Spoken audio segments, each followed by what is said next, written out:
How can Tyler Stephenson attack the new rule changes? We dive into that. We also take a look at a great story he had about Wade Miley's no-hitter and a role he played in that.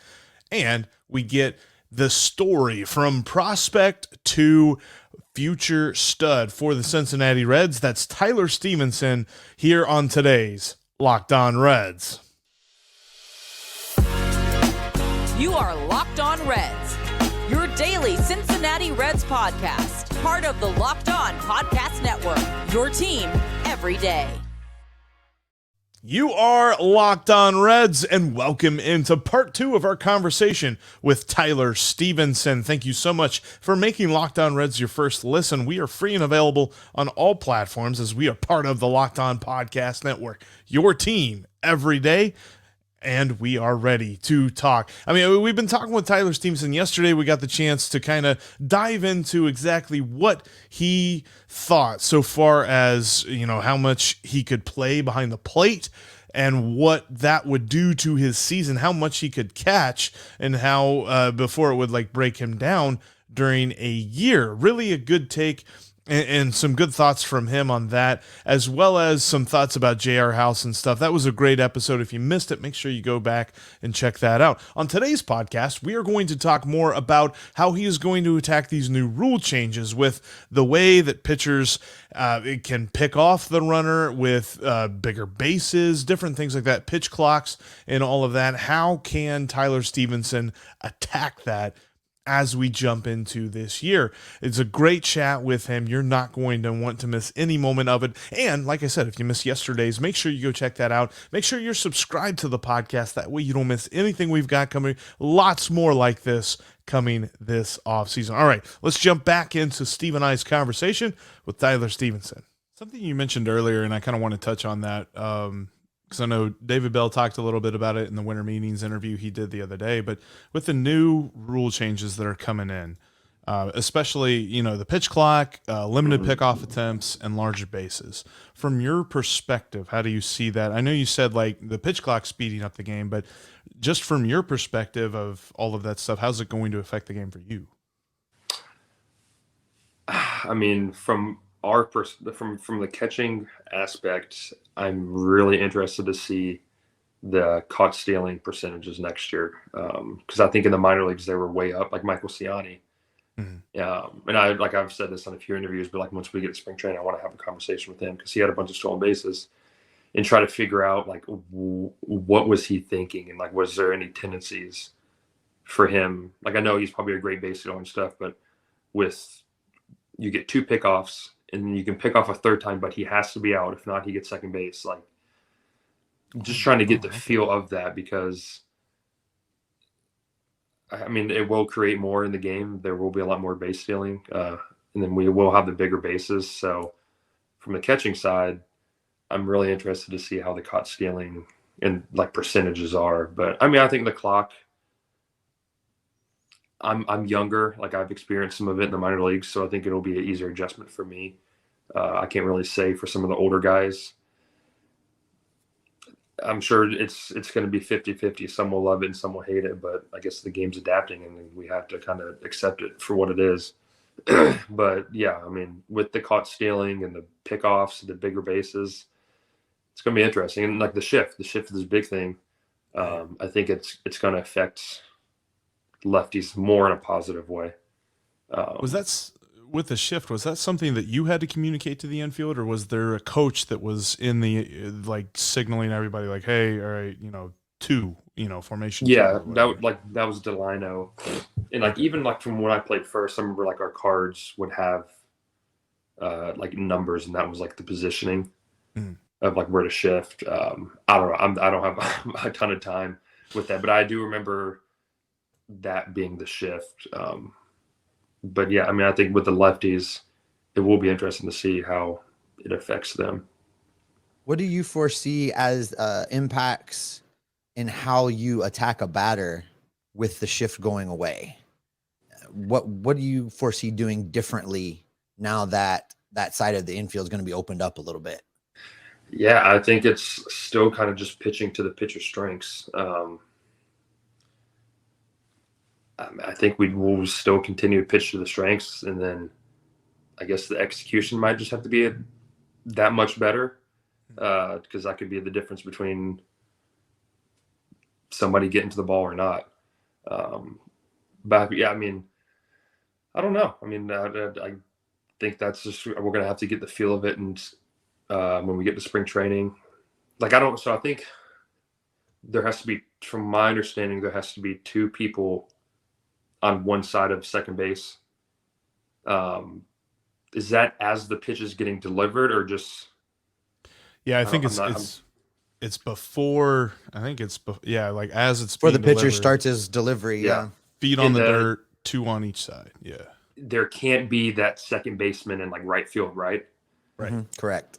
Yeah. So I mean, I think like we will still see, like, sometimes if it's like a heavy pulled lefty, that India will probably be where he was, but on the dirt, and then whoever's at short or third, whoever that person was, like, be just right of second base, and then as it's getting delivered, just like have your momentum. I mean, I've heard that from a couple people where they're like, if you have particularly quick infielders, they could line up where they're supposed to, and as the delivery starts, kind of drop into those positions. I think that's what you're describing, where everybody can just move as soon as the lineup starts. It's going to be really interesting to see how teams try and adjust to that, because you know, when you know a guy's going to hit the ball that way 80% of the time, it is really hard to not line up that way. So I'm kind of looking forward to see the gamesmanship. You know, I think that's some of what we've lost along the way. I know that, you know, people talk about this all being done for, you know, because the pitchers are ahead of the hitters and et cetera, et cetera, et cetera. But, you know, I miss a lot of the gamesmanship. And I think that's what I miss about the running and the aggressiveness on the bases. I think that's what I miss that the shift kind of takes away. And I think this will challenge managers and challenge, you know, position players to get creative and find ways to overcome the restrictions being placed on them. And I'm kind of excited to see how it plays out. Yeah, I think it's going to be interesting for all of us to. I mean, we're talking about it, and I guess we won't really know until we get to spring training and kind of get the feel of the game, because I don't think anybody knows, and I guess we're going to find out here pretty soon. I'm always curious about this. Who's the most laid back versus who's like the most like keyed up when it comes to pitching? Because I know, like, we heard about Wade Miley a couple of years ago. Even during his no-hitter, he wanted to talk to people about fishing, and he was like super laid back. And you had other folks that are just like, nope, don't talk to me. You know, like the Max Scherzer type guys is just like, nope, don't try. Good story about that. I don't know if I've really talked about it much before, but it was during his no-hitter. It was the ninth inning. We went into the ninth inning 0-0. And so we ended up scoring. So all throughout the game, we had assigned seats. Because it's like, I mean, it's a superstition. It's like, okay, it's like, he hasn't given up a hit. And it's like, once that fifth, sixth inning kind of rolled around, you're like, okay, I'm going to keep sitting here, not move. Don't get up to pee. So I was holding it all game, and we ended up scoring in that ninth inning, and we were in Cleveland. So I ended up going down, going to the restroom, and all of a sudden I hear, like, Wade said, hey, so at the time Rolando was one of our coaches. It's like, hey, Ro, like, can you come throw with me real quick? And this is like, there's not much room down in the tunnel in Cleveland. It's like a typical hallway, no more than maybe 8 feet tall, and it's not that wide. And so then I come out of the bathroom, like, oh, I got my catching gear right here. I got my glove. Like, I'll throw with you. So it's just like tossed like this. Like, it's not like you can really get into it. And so we're up 1-0, and Wade's trying to have conversations with me, like all this stuff. And like, I don't want to say anything because I want him to get 3 outs and get the no-hitter. Right. And then so I'm silent the whole time, and he's trying to have conversations with me. And then he was like, all right, I'm good. He's like, all right, let's just go get 3 outs. And I'm just like, I didn't know how to react. You don't want the story to be, I had it into the ninth, but then Stephenson told me, hey, you got this. And and he did it. And that was like crazy. Chatterbox rookie. But yeah, I feel like everybody's like personalities are different. I feel like we've kind of all got like low key focused guys, but there are times like I love when Hunter and like Graham, Nick, like you see flashes of them. If it's like a big inning in a big moment and they strike a guy out, that they kind of let it out, and I love it. Oh yeah. Speaking of those three rookies, three second-year players now will be in the starting rotation. There's a good chance that there may be at least one more rookie in the starting rotation heading into 2023, or at least at some point in time in 2023 with Williamson or Stout potentially coming up from Louisville. What does that do for you as far as, you know, providing information, guidance, development? I mean, it seems like there's a little bit of extra work, I guess, that would be involved for you, you know, as these guys learn to deal with major league hitters and learn to deal with just being in the majors. You know, what's the difference in a rotation like that versus a rotation where you had, you know, Luis Castillo, Sonny Gray, and Tyler Mahle?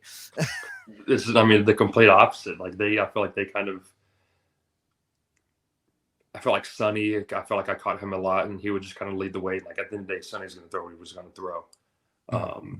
And yeah, I mean, to see what all three of them do, and then even like throw Diaz in there, like all four of those guys this year kind of hit the ground running, and what they did as their rookie season, like, was super special. And it's going to be really fun to see how they kind of take that next step. It's like, hey, I did well. I deserve to be here. And it's like, okay, like, I don't want to say they'll be comfortable, but it's like they know that they belong and they can like kind of really take that next step. But pretty fortunate to have those four guys in our organization and on our team kind of all coming in at the same time. The word prospect. It's an interesting word. It's a word that we Reds fans have been focused on quite a bit over the last, 30 years. Tyler Stephenson has some thoughts as to what prospect means to him, and it's not quite what you're expecting. That's coming up next. But first, today's episode is brought to you by BetOnline. BetOnline.net is your number one source for all of your sports wagering information, whether you're talking about futures for Major League Baseball, whether you're talking about NFL regular seasons. Tonight, got a Thursday night matchup of some intrigue between the Raiders and the Rams. Yeah, BetOnline's got you covered for that. They've got you covered for NBA games, NCAA basketball games. They've got college bowl season stuff coming up.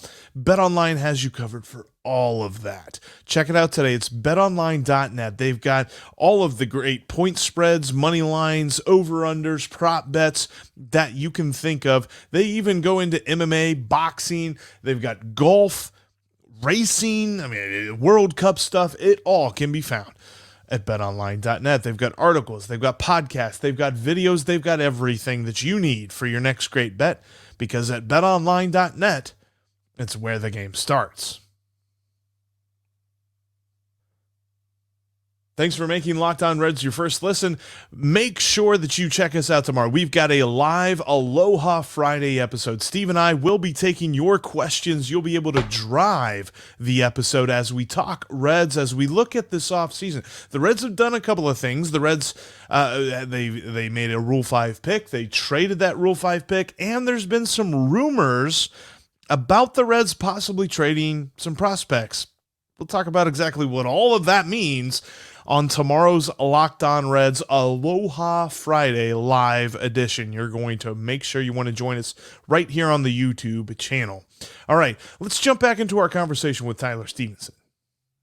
What's that word mean for you? Because you were a prospect once upon a time. What does the word prospect mean to you? Because it's something that, we as fans, we've been holding on to, different prospects, and we say, well, this guy's a top prospect. Like, what's that mean for you as a guy who's experienced it and who sees it firsthand every day? Oh, man. At the end of the day, I think it's just a word.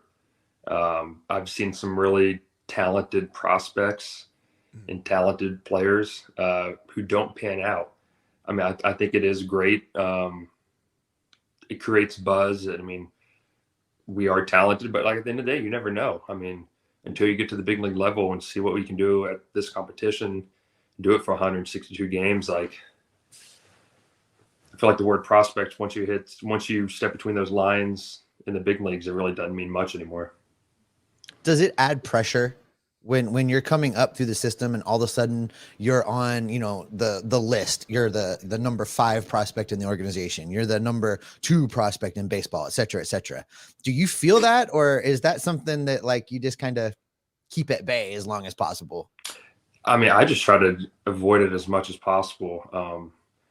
I can't speak for the guys who are like LA top 5 in all of minor league baseball and anything like that. But I try to, I mean, it's kind of like my whole story too. Like when I was drafted out of high school, like I've always been confident in myself, and I've always heard my coaches say, if you're good enough, they'll find you. And really, I didn't hit peak. Like I was a late bloomer when I was in high school, and I really didn't get the attraction until like going into my senior year. Mm-hmm. I knew guys and played with guys who were these huge prospects when we were freshmen in high school, and they ended up not even getting drafted, and they're not even in pro ball. So yeah, I mean, I've kind of, at the end of the day, just let my play kind of speak for itself. It's so funny. I love it. And Jeff does too. I love it when players naturally answer questions and it segues us to the next question and you had no idea what was coming. It's great. Because the next question is, when did you know? So you say you were a late bloomer, the interest came a little bit later. When did you know that you could play baseball at the highest level? Oh, so like going into my senior year, there's a big tournament. It's down in Jupiter at Cardinals and Marlins, like their facility in spring training. So it's a big tournament down in Jupiter, and I played well. And at the time, that was my senior year, and so I was on the swim team my senior year. My sister swam at Florida State, and so it was my senior year of high school. I'm like, I'm going to swim. Ended up loving it. And that's when all of the like in-home visits, all these scouts and all these like questionnaires, all these like, fast forward to the start of the season, like high school season in March-ish. Like I've talked to all 30 teams. I'm like, whoa, like this is happening quick. And then right before our spring break, I strained my oblique. And so that shut me down for 2-3 weeks. And at that time, I was like, all right, I'm going to go to Georgia Tech. I'm going to get an education. Like, that's the worst thing possible. I'm going to go play ACC baseball and get an education. And then I come back from that spring break, and I'm healthy. And then the baseball's this big, and I play really well. And kind of once that season ended, there's all these, like, mock drafts, and, like, I'm hearing stuff. And then my agent was like, hey, we need to go out to Arizona because Arizona had the first pick. And there was a chance that I was going to be drafted first overall. But if it wasn't for Dansby and like take a lower pick or slot value and stuff. And at that moment I was like, whoa, like this is happening. And I kind of knew an idea where I was going to go get drafted. And the Reds, like I didn't hear much from them at all. And then sure enough, I thought I was actually going to be picked by the Phillies at 10. Like I was really confident in that. And then they pick, and then next thing you know, I get a call and said, hey, the Reds are taking you at 11. Tyler Stephenson got to experience his first ever Redsfest as a major league ball player. Going to get his take on that, going to get his feel for that in just a moment. Before we jump into that, though, I wanted to let you know you can follow us on Twitter. You can follow me at Jeff Carr with 3 Fs. You can follow Steve at S. Offenbaker with 2 Fs. And you can follow the show at Locked On Reds. Also, make sure that you're subscribed on your favorite podcast app and right here on YouTube. If you are on YouTube as well, make sure you click the bell to get notified whenever we have new content for you. Like I said, all off season, we're going to be here. We're going to be talking Reds every single day. Now, coming up here in a couple of weeks, we're going to kind of scale it back just a little bit as the offseason drones along, but we will be here on top of all of the rumors, on top of all of the news, and bringing you the best people around the Reds to talk to this offseason. That's right here on the Locked On Reds podcast. All right, let's jump back into our conversation. Let's conclude our conversation with Tyler Stephenson. This was your first experience going to Redsfest as a major league member of the Reds. Just describe your experience for the weekend that was, because I know, like, for me and for Steve, Redsfest is just a crazy awesome time, and we love it every single year. Yeah, it's crazy to think that I'm one of the veterans when it when it comes to Redsfest and that like Right. as a whole. Because this was my fourth one, third three in the minor leagues, and then first one on the big league roster. It felt good to get back and see the fans, and like you've been. It's a huge event that they do. I don't know what it was. I don't know how many ended up coming, but I think it was probably between 10 and 15 from what I've heard. Yeah, COVID's kind of knocked it out for the past couple of years, and it was a great event. It was busy. There's a lot going on: autographs, photo booths, interviews, media, everything. It was good. Yeah, I mean, it was good to see all that support, see some new teammates that we have, and to see everybody again. What do you feel like the importance, what's to be gained from events like this? I know for me, just as a fan, I enjoy the opportunity to be, 2 feet away from you, say a quick word, have conversations that you don't necessarily get to have when you're just out at the ballpark, right? You guys are working, you're getting ready for the game, you're playing the game, you're doing the things.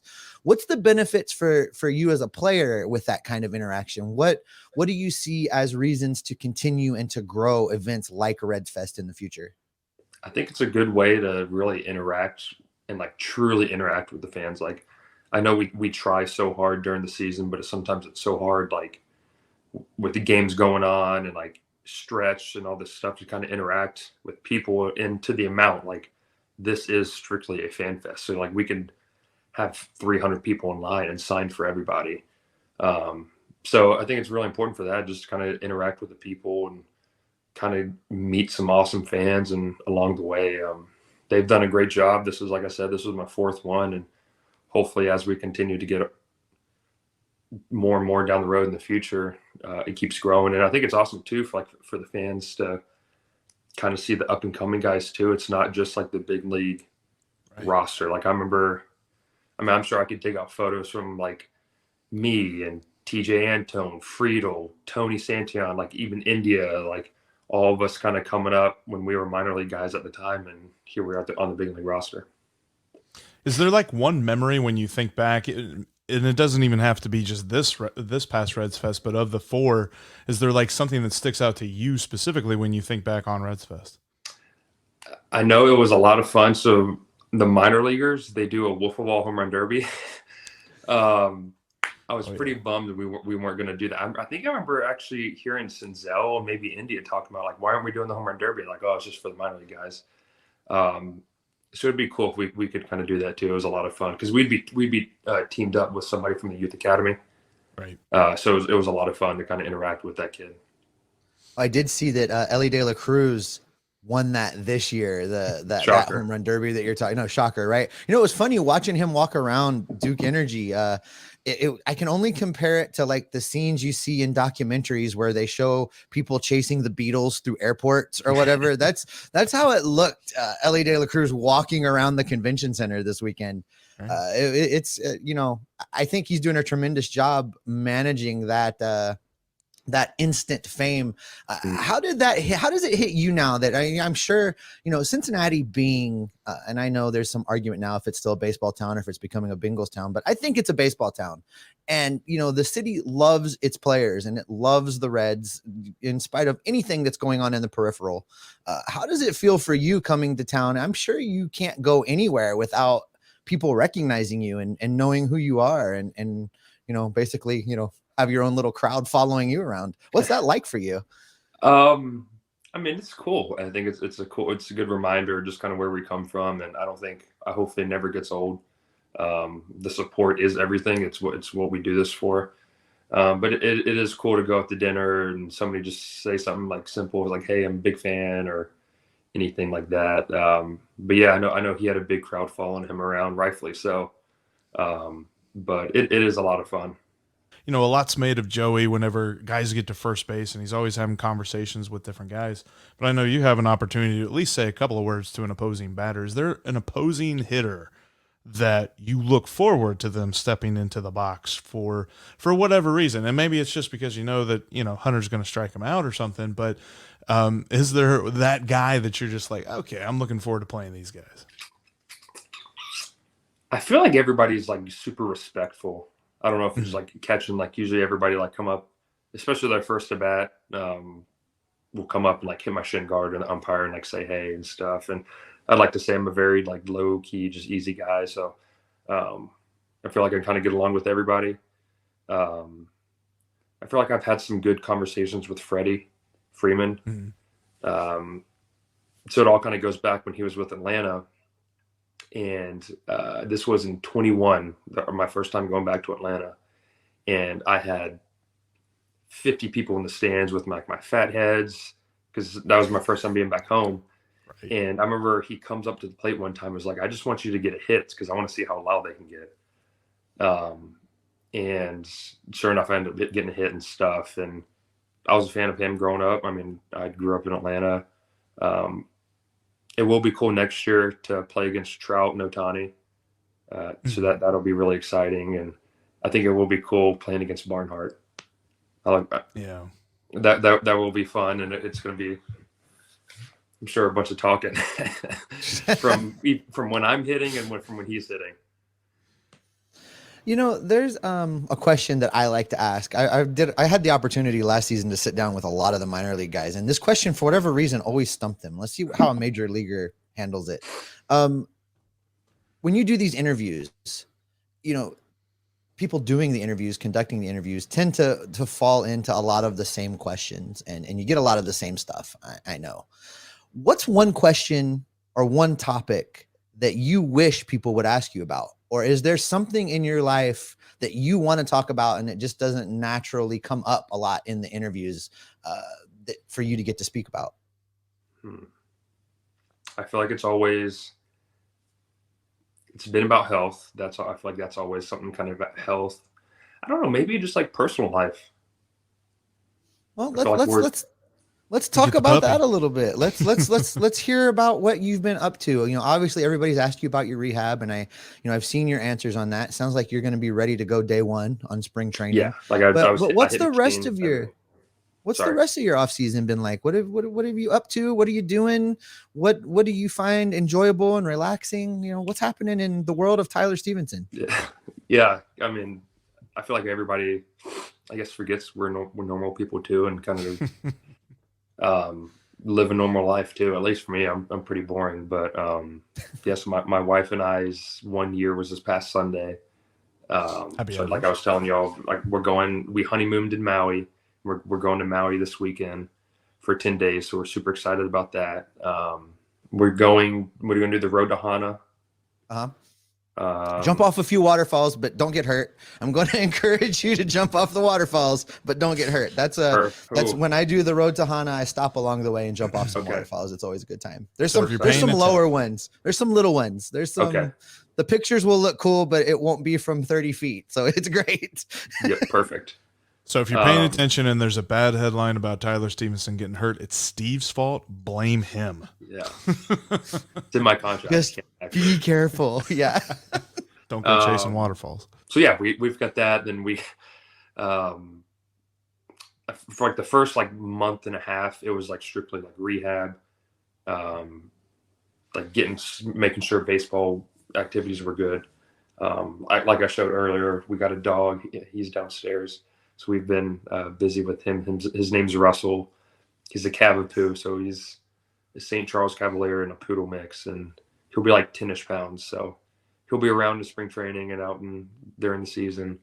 And then we just got back right before Redsfest from Amsterdam and Berlin. We were out there for Thanksgiving with my brother-in-law and sister. So we've been busy. Very cool. Do you? I know a lot of players these days start community-based work or foundations, or begin working with an organization, you know, in that give back regard. Do you have anything like that going on yet? Have you been able to connect with anybody or start anything up? So that's something my wife and I are trying to figure out, but I have been somewhat slightly getting involved with the youth academy up in Cincinnati. Like I came to Cincinnati early last week. Like went up to the youth academy and like had some backpacks that were donated to about like 20, 25 kids. And I think it's great what they do up there. People are great. They're doing it for an unbelievable cause. I know Joey's up there a lot. is very involved, and I would like to do more with them moving forward. That's pretty awesome. And I'm also curious because I myself am, but do you golf? For fun, yes. Am Well, I good? Golf for fun. I don't golf for good. I've golfed once this offseason, and I shot a 96, and I was ecstatic. Oh, you got me beat. So I just always laugh because like there's certain people that are like, I take it so seriously. I'm like, well, I'm not golfing with you then. yeah, I mean, yeah, the pitchers pitching every 5 days, and they can go out before every start, and I'll wait till I'm retired to be fully committed. Really appreciate Tyler Stephenson taking the time. We got a lot of great stuff, getting a chance to talk with him. It's just looking at a bunch of different stuff. If this is your first episode of the conversation, there's another one from yesterday that you need to check out. He had a lot of great stuff talking about what it is to be a catcher in the major leagues and the kind of stress that's on him, the kind of pressure that's on him, and how he rises above it. And that's something that is an absolute beautiful conversation. You're not going to want to miss it. In both these parts, it's been a lot of fun getting to talk to him. So gracious with his time. Looking forward to next time whenever we are able to get Catcher 1 for the Cincinnati Reds back here on Locked On Reds. But that's going to do it for us here today. Coming up tomorrow, we have live Aloha Friday. You drive the ship. You have questions. You have some comments, reactions to Tyler Stephenson, reactions to some thoughts we had earlier on in the week. Lots of stuff we are going to cover tomorrow, including some rumors about the Reds possibly trading prospects now. I don't know what's going on. But anyway, there's lots to get to tomorrow on the live Locked On Reds Aloha Friday edition. Make sure you join us. That's at 1 p.m. tomorrow right here on the Locked On Reds YouTube channel. Now, go check out Locked On Sports Today. Locked On Sports Today has you covered every single day with the big news in sports and big game recaps. Plus, they've got the take of the day as well, and they do this all in under 22 minutes. That's Locked On Sports Today, just like Locked On Reds, free and available on all platforms. You can count on us to be Locked On Reds every single day.